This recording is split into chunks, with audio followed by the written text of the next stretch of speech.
विद्यार्थियों, देखिए अपन बात कर रहे थे भक्ति काल, जिसमें भक्ति काल में अपन ने बात की ज्ञानाश्रयी शाखा, जिसको निर्गुण काव्यधारा, सगुण काव्यधारा। निर्गुण काव्यधारा में ज्ञानाश्रयी जिसे संत काव्यधारा कहा, प्रेमाश्रयी जिसे सूफी काव्यधारा कहा। देखिए इसके बाद जो सगुण काव्यधारा है, सगुण काव्यधारा को भी दो भागों में विभक्त किया है, जिसमें कृष्ण काव्यधारा और राम काव्यधारा। देखिए कृष्ण काव्यधारा के जो संप्रदाय हैं उनमें वल्लभ संप्रदाय, निम्बार्क संप्रदाय, राधा वल्लभ संप्रदाय, हरिदासी संप्रदाय, गौड़ीय संप्रदाय, इन सब का अलग अलग इनके प्रवर्तक हैं। जिसमें वल्लभ संप्रदाय के वल्लभाचार्य, ये कृष्ण का जो स्वरूप है इनका, वो पूर्वानंद पर ब्रह्म पुरुषोत्तम। निम्बार्क संप्रदाय, जिसमें निम्बार्काचार्य इसके प्रवर्तक हैं। राधा कृष्ण की युगल मूर्ति की ये बात करते हैं। राधा वल्लभ संप्रदाय हित हरिवंश इसके प्रवर्तक हैं। राधा ही प्रमुख है, श्री कृष्ण ईश्वरों के भी ईश्वर है। हरिदासी संप्रदाय, जिसे सखी संप्रदाय कहा गया है, उसमें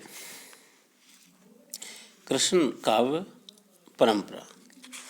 देखिए कृष्ण काव्य की रचना प्राय उन भक्त कवियों के द्वारा की गई है जो किसी न किसी संप्रदाय से जुड़े हुए थे। अतः कृष्ण काव्य में एक रूपता दिखाई नहीं पड़ती। कृष्ण लीला का गान तो प्राय इन सभी कवियों के द्वारा किया गया, परंतु राधा कृष्ण के विषय में उनकी अपनी धारणाएं एवं मान्यताएं रही हैं, जो उनके संप्रदाय विशेष के अनुसार थी। युगीन परिस्थितियों ने भी कृष्ण काव्य को किसी न किसी रूप में अवश्य प्रभावित किया। वल्लभाचार्य जी ने तत्कालीन मुस्लिम शासकों के अत्याचारों से पीड़ित समाज की दुर्दशा के संदर्भ में एकमात्र श्री कृष्ण को ही शरण स्थल के रूप में स्वीकार किया। सूफियों के प्रेम तत्व को देखकर कृष्ण भक्त आचार्यों ने अपनी भक्ति भावना में माधुर्य भाव का समावेश कर उसे जनता के लिए आकर्षक बनाया। संक्षेप में कृष्ण भक्त काव्य की प्रवृत्तियों का विश्लेषण निम्न शीर्षकों में किया जा सकता है। देखिए एक प्रसिद्ध जो समीक्षक हैं, आलोचक हैं, उन्होंने कहा भी है कि सूर सूर तुलसी शशि उड़गन केशव दास, अब के कवि खदोत सम जहते करत प्रकाश। अर्थात कृष्ण काव्य में जो सूर है, सूरदास, यहाँ सूर को सूर सूर तुलसी शशि, सूरदास को सूर्य के समान उसकी उपमा दी है। तुलसी शशि, तुलसीदास जो राम काव्यधारा के हैं, उनको शशि मतलब चंद्रमा के समान उपमा दी है। तो देखिए उड़गन केशवदास, और केशवदास को जो संज्ञा दी है उसमें, और ये कहा है कि अब के कवि खदोत समझें तें करत प्रकाश। पहले के जो कवि हैं जिनमें सूर है, तुलसी है, केशव है, ये कवि वास्तव में अपने काल के, अपने समय के बहुत ही सिरमौर कवि, जिन्होंने अपने काव्य में अमिट छाप छोड़ी, जिन्होंने सूरदास ने भ्रमर गीत लिखा, तुलसीदास ने रामचरितमानस लिखा, केशवदास ने रामचंद्रिका लिखी। ये सब अपने अपने ख्याति प्रसिद्ध इनकी रही है। और अब के कवि खदोत्सम मतलब अर्थात ये कहा जाता है कि अब जो कवि हैं वो खद्दोत्सम हैं। अर्थात जैसे जुगनू जो होता है, जो थोड़ी देर टिमटिमाया फिर वापस उसकी धूमिल हो गई, अर्थात वो जुगनू की तरह हैं अब के कवि, जो कभी जभी प्रकाश करते हैं, अर्थात तारों की तरह टिमटिमाते रहते हैं। तो यहाँ सूर ने जो कृष्ण काव्य में उनका विशेष महत्व है, तो देखिए कृष्ण लीला का वर्णन इन्होंने किया है। प्रेम लक्षणा भक्ति इनकी रही है। कृष्ण लीला का वर्णन, कृष्ण भक्त कवियों ने राधा कृष्ण की लीलाओं का वर्णन अपने काव्य में प्रमुखता से किया है। विभिन्न संप्रदायों में दीक्षित इन भक्त कवियों ने श्री कृष्ण के मधुर रूप की झांकी अंकित करते हुए उनकी बाल लीला एवं प्रेम लीला का चित्रण अपनी रचनाओं में किया है। मध्यकालीन कृष्ण भक्त कवियों ने कृष्ण की लोक रंजनकारी लीलाओं को अपने काव्य का विषय बनाकर जनता को माधुर्य रस में आकंठ निमग्न कर दिया। इन्होंने कृष्ण के बाल जीवन एवं किशोर जीवन की लीलाओं का उन्मुक्त गान किया। यही कारण है कि समूचा भक्तिकालीन कृष्ण काव्य माधुर्य भाव से ओतप्रोत है। उस समय गोपाल कृष्ण की प्रेम लीलाओं का श्रवण, चिंतन एवं गायन कवि कर्म समझा जाने लगा। इसलिए भजन कीर्तन करने वाले पद रचना करते हुए अनायास कवि बन गए। सूर काव्य में कृष्ण की प्रेम लीलाओं का व्यापक वर्णन हुआ है। इनके अतिरिक्त चैतन्य संप्रदाय, हरिदासी संप्रदाय एवं निम्बार्क संप्रदाय के कवियों ने भी माधुर्य भाव से ओतप्रोत कृष्ण लीलाओं का गान करते हुए काव्य रचना की। कृष्ण की प्रेम लीला ही परवर्ती रीतिकालीन साहित्य में लौकिक श्रृंगार की प्रचुरता का कारण बनी, ऐसा अनुमान लगाया जा सकता है। देखिए प्रेम लक्षणा भक्ति, श्री कृष्ण भक्त कवियों की भक्ति प्रेम लक्षणा भक्ति है। श्री कृष्ण की प्रेममयी मधुर रस से उत्प्रोत छवि को अपने काव्य का विषय बनाकर इन कवियों ने प्रेम तत्व का विशद निरूपण किया है। संपूर्ण कृष्ण काव्य माधुर्य भाव से उत्प्रोत है। निम्बार्क संप्रदाय में जहाँ स्वेकीय भाव पर बल देते हुए राधा कृष्ण के दाम्पत्य प्रेम का चित्रण किया गया है, वहीं चैतन्य संप्रदाय में परकीय भाव में माधुर्य की चरम परिणति मानी गई है। कृष्ण काव्य में रति भाव के तीनों प्रधान रूप दाम्पत्य रति, वात्सल्य रति और भगवत विषयक रति उपलब्ध हो जाते हैं। कृष्ण प्रेम में मर्यादा का पालन ना तो कृष्ण भक्त कवियों को स्वीकार था, न ही उनकी गोपिकाओं को। इसलिए लोक और वेदों में वर्णित सामाजिक विधि निषेध कृष्ण के प्रेम में तिरोहित कर दिए गए हैं। कृष्ण भक्त कवियों ने प्रेम भावना के नवीन आयाम उद्घाटित कर जनता को प्रेम रस में सरोवर कर दिया है। इन कवियों ने वात्सल्य, सख्य, माधुर्य के क्षेत्र में कृष्ण लीलाओं का गान करते हुए अपनी भक्ति भावना का परिचय दिया है। यद्यपि कुछ कृष्ण भक्त कवियों ने विनय से युक्त दास्य भाव के पद भी लिखे हैं, किंतु परिमाण की दृष्टि से माधुर्य भाव के पद ही अधिक लिखे गए हैं। कृष्ण भक्ति काव्य में कांता भाव की भक्ति को विशेष महत्व दिया गया है। उसमें भी परकीय भाव को प्रमुखता दी गई है, क्योंकि इसे वे आदर्श प्रेम स्वीकार करते हैं। देखिए सौंदर्य चित्रण, संपूर्ण कृष्ण काव्य प्रेम, सौंदर्य एवं श्रृंगार रस से ओतप्रोत है। मानव सौंदर्य, प्रकृति सौंदर्य, भाव सौंदर्य से आप्लावित कृष्ण काव्य जन मन को अनुरंजित करने में पूर्ण समर्थ है। कवियों ने कृष्ण के बाल सौंदर्य की झांकी अंकित करने के साथ साथ राधा कृष्ण के किशोर सौंदर्य का भी हृदयग्राही वर्णन किया है। उनकी प्रणय क्रीड़ाएं अपूर्व सौंदर्य से समन्वित हैं। यही नहीं, ब्रजभूमि की सुषमा का चित्रण भी कृष्ण काव्य में किया गया है। राधा कृष्ण की विहार स्थली पावन यमुना तट, वृंदावन, मधुबन, कुंज और कछार कृष्ण काव्य में सर्वत्र व्याप्त हैं। कृष्ण के सौंदर्य मंडित शरीर का वर्णन इन कवियों ने बड़ी तन्मयता से किया है। शोभा कहत कही नहीं जावे, अचवत अति आतुर लोचन पुट मन ना तृप्ति कौ पावे। प्रीति प्रीति अंग अनंग कोटि छवि सुनि सक परम प्रवीण। सूरदास जह दृष्टि परति है होत तहीं लवली। देखिए राधा भी अपूर्व सुषमा से मंडित है। और उनकी अनिर्वचनीय शोभा मन को आह्लादित करने में समर्थ है। निम्न पंक्तियों में राधा के सौंदर्य को देखा जा सकता है।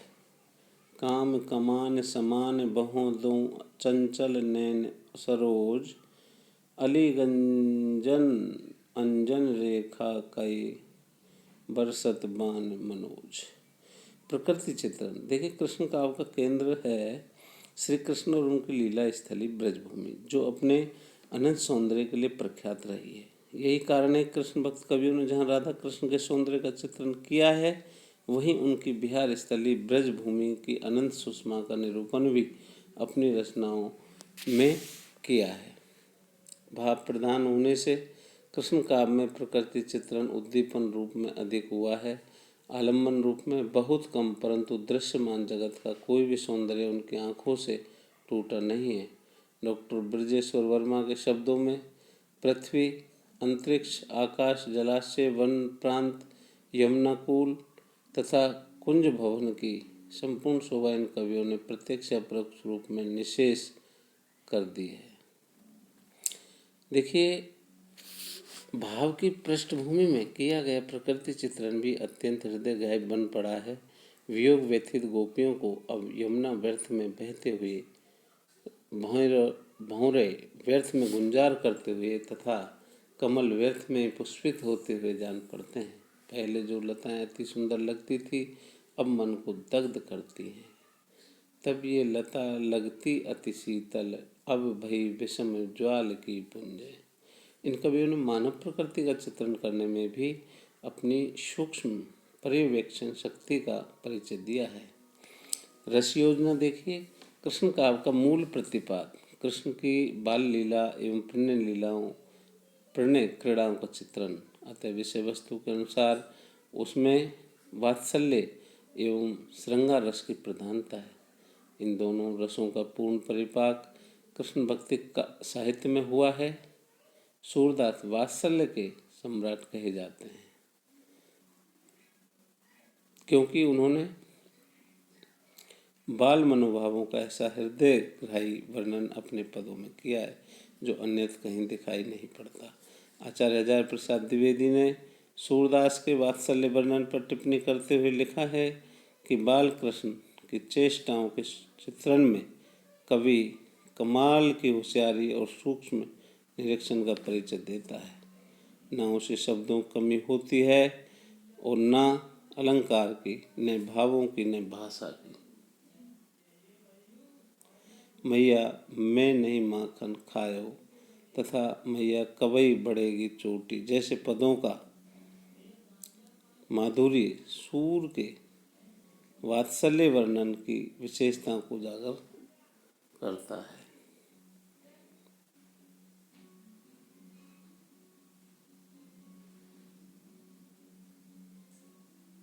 उजागर करने में पूर्ण समर्थ है। संयोग वियोग श्रृंगार की सुंदर योजना भी सूर एवं अन्य कृष्ण भक्त कवियों के काव्य में हुई है। राधा कृष्ण की प्रेम लीलाओं के चित्रण में सूर ने अपनी समस्त प्रतिभा एवं काव्य कुशलता का परिचय दिया है। भ्रमर गीत प्रसंग में गोपियों के विरह का अत्यंत मनोवैज्ञानिक वर्णन किया गया है। मीरा, सूर तथा नंददास ने वियोग श्रृंगार के अत्यंत मार्मिक चित्र अपने काव्य में अंकित किए हैं। कृष्ण काव्य में वात्सल्य और श्रृंगार के साथ साथ शांत और अद्भुत रस की योजना भी की गई है। विनय के पदों में शांत रस की तथा श्री कृष्ण के अलौकिक कार्य व्यापार वर्णन में अद्भुत रस की सृष्टि हुई है। रस योजना के अंतर्गत ही इन कवियों ने भावों अनुभवों की सुंदर योजना की है। रीति तत्व का समावेश देखिए, कृष्ण काव्य में श्रृंगार वर्णन के साथ साथ रीति तत्व का भी समावेश भी हो चला था। कवियों ने नायक नायिका भेद एवं अलंकार निरूपण करना प्रारंभ कर दिया था। सूरदास एवं नंददास की कृतियों में रीति तत्व का समावेश प्रचुरता से है। सूरदास ने साहित्य लहरी में नायिका भेद एवं अलंकार वर्णन किया है, जबकि नंददास कृत रसमंजरी में नायिका भेद, हाव भाव, रति आदि का विशद निरूपण किया गया है। नंददास का एक अन्य रीतिपरक ग्रंथ है विरह मंजरी, जिसमें विरह के काव्य शास्त्रीय भेद समझाए गए हैं। श्री कृष्ण की शोभा को लेकर नक्सिक वर्णन की परंपरा भी चल रही थी और उसी का आधार लेकर ऋतु वर्णन भी आरंभ हो गया था। इस प्रकार से कृष्ण भक्ति में ही रीति शास्त्र का परिशीलन होने लगा। इस संबंध में अपना मत व्यक्त करते हुए डॉक्टर रामकुमार वर्मा ने लिखा है, कृष्ण काव्य का वर्ण्य विषय कृष्ण भक्ति में ही सीमित न होकर नक्सिक, ऋतु वर्णन और नायिका भेद में विस्तार पाने लगा। इस समय भाषा परिमार्जित हो गई थी, अतः अलंकार योजना भी भाषा के साथ होने लगी थी। रीति काल में प्रचुरता से जिस रीति तत्व का निरूपण हुआ, उसका बीज निश्चित रूप से कृष्ण भक्ति काव्य में उपलब्ध है। काव्य रूप देखिए, कृष्ण काव्य जीवन के एक सीमित पक्ष को लेकर ही चला, अतः उसमें महाकाव्योचित उदात्तता एवं व्यापकता दिखाई नहीं पड़ती। कृष्ण के किशोर जीवन एवं बाल जीवन की लीलाओं का विशद चित्रण तो उसमें हुआ है, परंतु महाभारत के योगेश्वर कृष्ण जो राजनीति विशारद एवं धर्म रक्षक हैं, उनका चित्रण कृष्ण भक्ति काव्य में प्राय नहीं हुआ है। जीवन के प्रेम पक्ष को लेकर लिखे गए इस काव्य में मधुरता, सरसता, रागात्मकता तो है, किंतु उदात्तता, गरिमा एवं भव्यता के स्तर पर वे राम काव्य से तुलना नहीं कर सकता। यही कारण है कि राम भक्त कवियों ने जहाँ प्रबंध काव्य की रचना नहीं की, वहीं कृष्ण भक्त कवियों ने मुक्तक काव्य की रचना की। कृष्ण लीला के जिस विषय को लेकर ये कवि अग्रसर हुए, वे वस्तुतः गीति एवं मुक्तक शैली के लिए ही उपयुक्त था। यद्यपि इस काल में कृष्ण के जीवन को आधार बनाकर कुछ प्रबंध काव्य भी लिखे गए, जिसमें भंवर गीत है, रास पंचाध्यायी है, सुदामा चरित है, रुक्मणी मंगल आदि, तथापि प्रधानता मुक्तक काव्य की ही रही। प्रबंध रचना के लिए जो व्यापक दृष्टि एवं संबंध निर्वाह कवि के लिए अपेक्षित है, उसका अभाव इस काल के कवियों में देखा जा सकता है। भाषा शैली देखिए, संपूर्ण कृष्ण काव्य ब्रज भाषा में लिखा गया है। भाषा की दृष्टि से कृष्ण भक्ति कवि अत्यंत समर्थ एवं सशक्त माने जाते हैं। सूरदास की ब्रज भाषा परिनिष्ठित एवं साहित्यिक है। सूरदास की ब्रज भाषा परिनिष्ठित एवं साहित्यिक है तथा उसमें प्रत्येक मनोभाव को सफलतापूर्वक व्यक्त करने की क्षमता है। उनकी ब्रज भाषा अपनी कोमलता, सरसता, माधुर्य एवं पद लालित्य के कारण व्यापक काव्य भाषा के रूप में प्रतिष्ठित हो चुकी थी और कई सौ वर्षों तक काव्यधारा के पद पर प्रतिष्ठित रही। ब्रज की लोक प्रचलित भाषा को व्यापक काव्य भाषा बनाकर इन्होंने अपनी सामर्थ्य का परिचय दिया। नंददास को भी ब्रज भाषा का अच्छा ज्ञान था, इसलिए उनके संबंध में कहा जाता है कि नंददास जड़िया। इन कवियों की भाषा की जड़ें लोक भाषा में निहित रही है।